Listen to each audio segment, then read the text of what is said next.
today is permutations and combinations. And before we write things on the notes, you can just look up on the screen so I can write some stuff down for you as like a little intro. So permutations and combinations are all about how many ways are there to do something. Like for example, let's say in this class I was going to appoint 3 people to be like president, vice president, and treasurer of geometry class. We would say, well, how many different ways are there that I can pick different combos of 3 people for those positions? Like that's one type of thing we'll look at today. Or like when you go to get ice cream and there's like 20 flavors and you have enough money to get 3 flavors of ice cream. Like how many different combos of 3 ice creams can you pick? So the difference between permutations and combinations is going to come down to, does order matter or not? So for example, if I'm opening a lock and my combination is like 1, 2, 3, 4, can I also open the lock if I do 4, 2, 3, 1? No. Why not? They're the same numbers. Aha, because order matters. Okay, so when order matters like this is what a permutation is going to be like. So permutation is going to be when order matters. Let's say, okay, back to the ice cream shop example. Let's say in my ice cream bowl, I picked like chocolate, vanilla, and cookie dough in my bowl.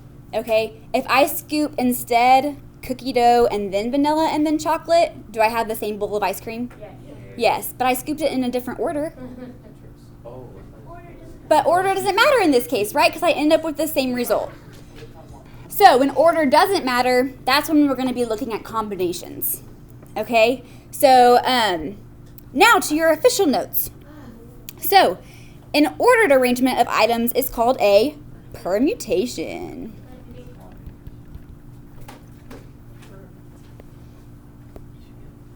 So, fun fact, combination locks on a locker should be called permutation locks because order matters.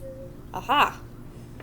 Okay, so number 1, a student body is electing a president, vice president, and a treasurer. How many different ways can the officers be chosen from the 10 members who are running for office? Okay, so let's say we have 10 members. We'll call them by letters. So we have like person A, B, C, D, E, F, G, H, I, J. Let's see. 1, 2, 3, 4, 5, 6, 7, 8, 9, 10. Okay, so there's our 10 people, person A through J.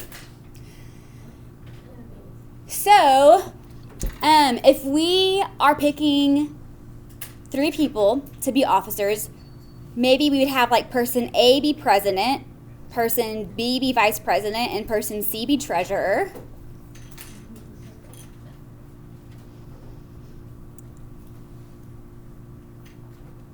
Or what if person B was president, person A was vice president, and person C was treasurer? Or what if person D is president, person A is vice president, and person C is treasurer? Can you all see how this would take a very long time to write out all the combinations?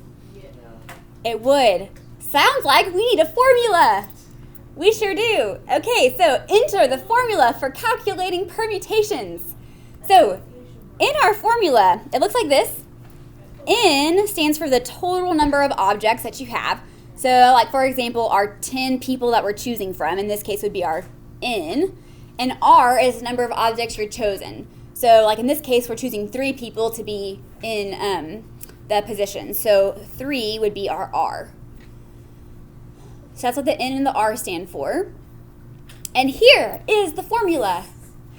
Okay, so here's how you read it. It sounds like this. You say permutations equals N over N minus R. That's how you read the exclamation marks. Does that make sense? With enthusiasm. Yes. Nope, Yes. Nobody laughed at my enthusiasm joke. No, so here you go. You have to say the last one. Okay, have you seen an exclamation mark in math before? It's called a factorial. Okay, so an exclamation mark is called a factorial.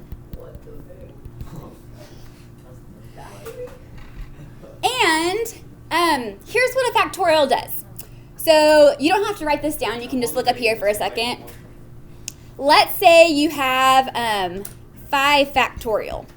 What 5 factorial means is that is equal to 5 times 4 times 3 times 2 times 1. So 6 factorial would be 6 times 5 times 4 times 3 times 2 times 1. Yes. Yeah, so you multiply all the way down to 1. That's what a factorial is.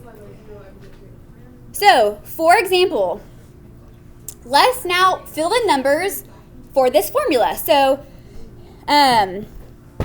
we would have 10 factorial over n minus r, so 10 minus 3 factorial, which simplifies to 10 factorial over 7 factorial.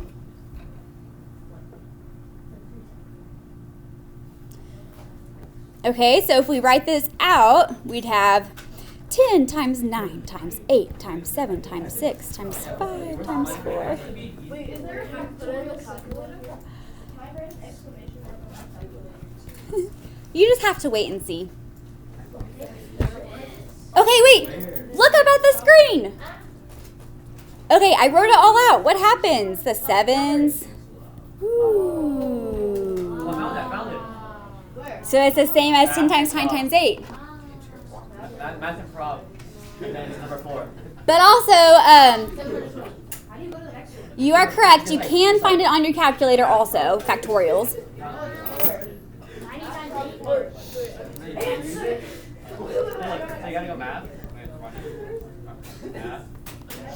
Prob. And then 4. Yeah. Okay, Oh, yeah. real quick, I have another super helpful thing to see you, or to tell you. Can you guys see how maybe writing out the formula could get like tedious every time? Are you wondering, is there even an easier way? Yes, there is. Guess what? Your calculator will do permutations for you. So, in your calculator, what you do first is type in your first number, which is always your n. So, in my calculator, I'm going to type in 10. And then next, you're going to click the math button. So, math is on the left of your calculator below the green one. And then next, you arrow over to PRB, which is probability. You pick number 2, and then you type your last number. So it should look like 10 NPR 3. And it gives you 720. Wild.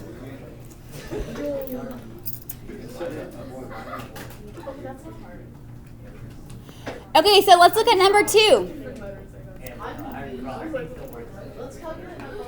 All right, and number 2, 12 students are competing in a spelling bee. The top 3 are awarded gold, silver, and bronze. Therefore, order matters, right? Because winning gold is not the same as winning bronze. So how many ways can the medals be won? Okay, so I'm about to show you the work that you have to show me on tests and things. Okay, so this is a permutation. We have 12 people we're choosing from. It's a permutation, so I'm going to write NPR. And then out of those 12, we're picking 3.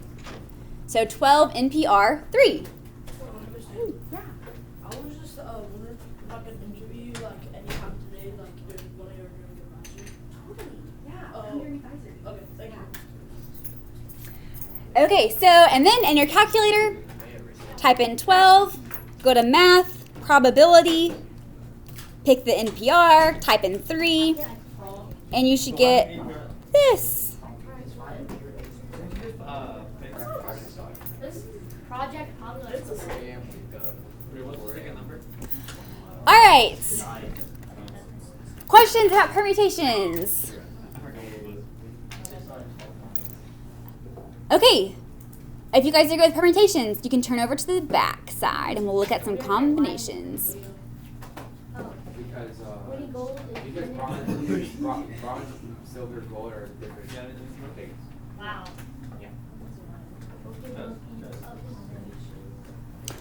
Okay, so if you're looking at an unordered collection of items, that is called a combination.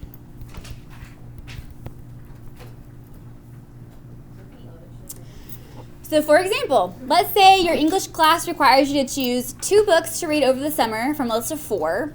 So you have 4 book choices: Ender's Game, Dune, The Giver, and Hunger Games.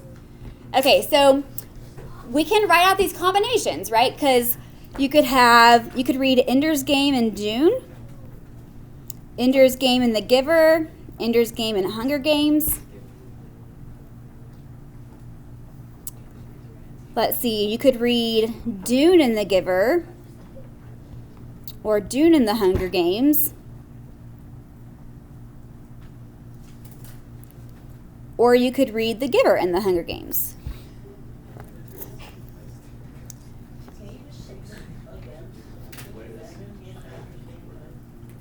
Okay, now question, can I write down Dune and Ender's Game? Do I need to add that to the list?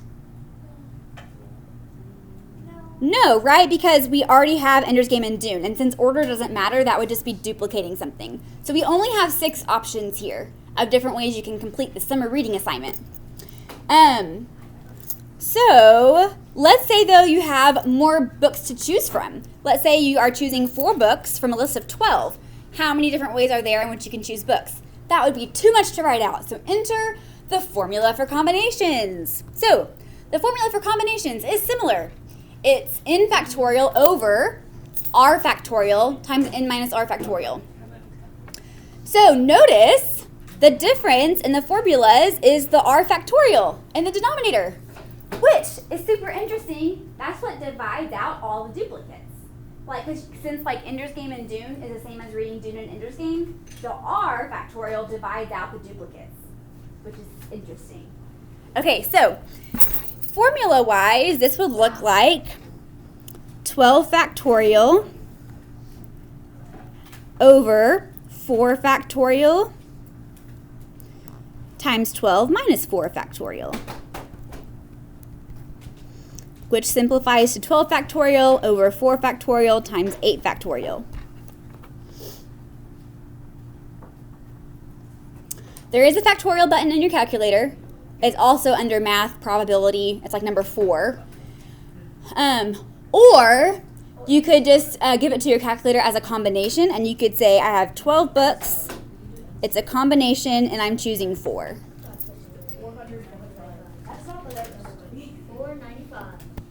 So in your calculator, you would type in 12, click on the math button, click on PRB,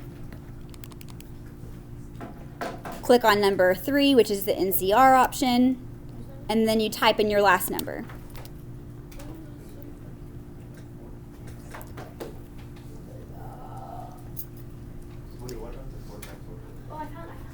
So what I have circled is the minimum amount of work that you need to show up there. Okay, which isn't too bad.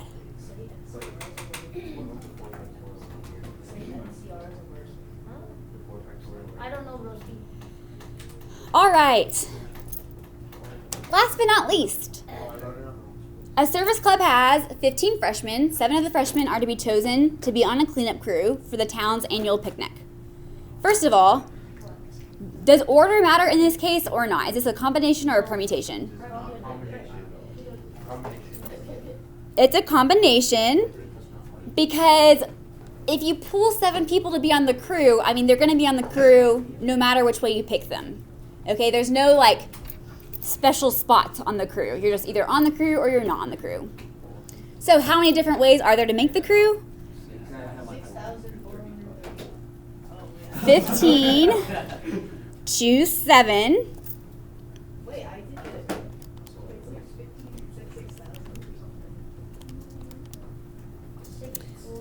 So 6,435 ways to make the crew. It gets big really fast. Okay, let's say the club also has 18 sophomores. If 18 sophomores are chosen to join the 7 freshmen in the cleaning crew, how many ways can the crew be made? Okay, I need you to pay attention for this one, guys. Okay, so first we're going to tackle the sophomores. So how many ways are there to choose 7 sophomores? So we're going to say 18 in CR, so 18 choose 7.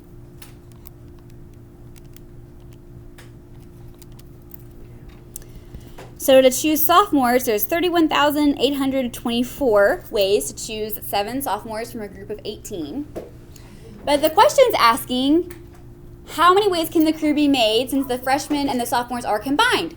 What do we do in probability when we see like and, sophomores and freshmen? Multiply, multiply. So 31,824 times 6,435. 2019.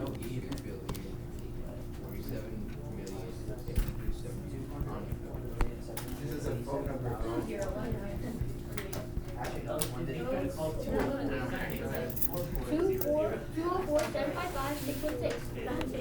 want to call this. I bet 2,900. Wait, the one I did wrong. Dustin, did you multiply? I did multiply. I don't understand. Which is pretty big. Oh, yeah. It's about 6, 4, 3, 5. All right, so for practice, there is a Google form on Canvas that will check your answers for you as you go, and that's what I have for practice. So go ahead and pull up Canvas, find the Google form. I'm pretty sure I highlighted it in yellow.